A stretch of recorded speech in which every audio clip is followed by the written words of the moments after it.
तुमने आईआईटी दिल्ली का नाम तो सुना ही होगा। इंडिया का सपना।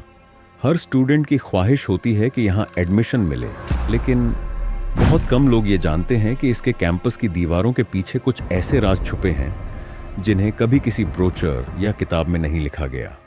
मैं भी उनमें से एक था जिसने सोचा था कि आईआईटी की जिंदगी सिर्फ पढ़ाई, दोस्ती और करियर बनाने तक ही सीमित होगी।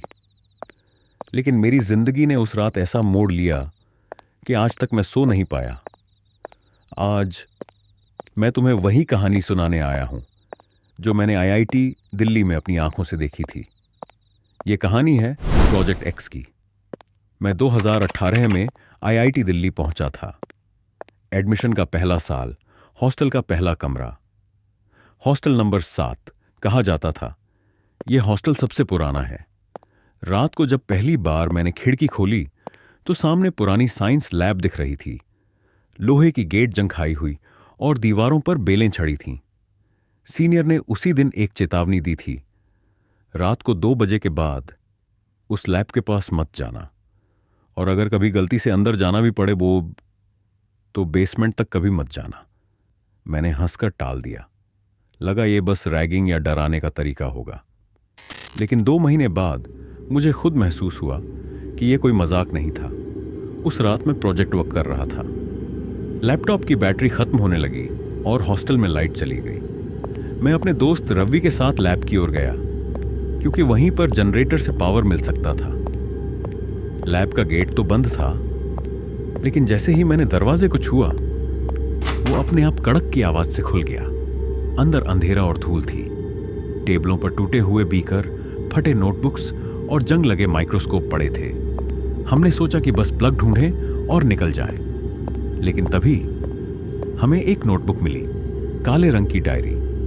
ऊपर लिखा था प्रोजेक्ट एक्स रिस्ट्रिक्टेड। रवि ने कहा, यह तो शायद रिसर्च पेपर्स होंगे। लेकिन जैसे ही हमने उसे खोला, पन्नों पर अजीब स्केच बने थे, इंसानों के चेहरे जिनमें आंखें कटी हुई थीं, और एक लाइन बार बार लिखी थी, विषय भाग न करे। हम दोनों ने घबराकर डायरी बंद कर दी। तभी अचानक लैब के पीछे से लोहे की चीज घसीटने की आवाज आई। हमारे हाथ पांव कांप गए। टॉर्च की रोशनी डाली तो सिर्फ टूटी कुर्सियां नजर आईं। लेकिन एक कुर्सी पर किसी ने खून से लिखा था, गेट आउट। हम दोनों बिना पीछे देखे भागे और हॉस्टल पहुंचकर दरवाजा बंद कर लिया। उसके बाद से अजीब चीजें होने लगीं। हर रात 2 बजे हॉस्टल की कॉरिडोर में कदमों की आवाज सुनाई देती, जैसे कोई भारी जूते पहनकर घूम रहा हो। लेकिन जब भी बाहर देखते, वहां कोई नहीं होता। मेरे कमरे की खिड़की से लैब दिखती थी। कई बार मैंने देखा कि उसकी टूटी खिड़की से हल्की रोशनी झलक रही है। एक बार तो साफ देखा, कोई काली परछाई खिड़की के अंदर से मुझे देख रही थी। रात को सोते वक्त लगता कोई मेरे कमरे में आकर खड़ा है। मेरी सांसें तेज हो जाती और नींद खुलते ही मुझे वहीं डायरी का काला कवर याद आता। मुझे चैन नहीं आया। मैंने आईआईटी की पुरानी रिकॉर्ड फाइलें देखनी शुरू की और वहां मुझे उस लैब का नाम मिला, डिपार्टमेंट ऑफ पैरासाइकोलॉजी 975।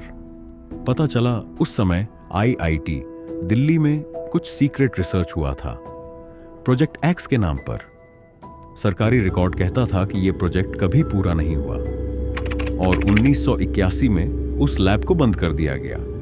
लेकिन स्टूडेंट्स के बीच अफवाह थी कि प्रोफेसर वर्मा नाम का एक साइंटिस्ट उस प्रोजेक्ट को लेकर पागल हो गया था। उसने दिमाग और आत्माओं पर एक्सपेरिमेंट करने की कोशिश की और एक रात वो और उसकी टीम अचानक गायब हो गए। उसके बाद से उस लैब को हमेशा के लिए बंद कर दिया गया। एक रात मुझे जबरदस्ती रवि खींचकर वहां ले गया। बोला, अगर आज सच्चाई नहीं जानी तो जिंदगी भर डरते रहेंगे। अगर आपको पता करना है कि इसके बाद रवि और मेरे साथ क्या हुआ, तो पार्ट 2 के लिए इंतजार करें और सब्सक्राइब जरूर करें।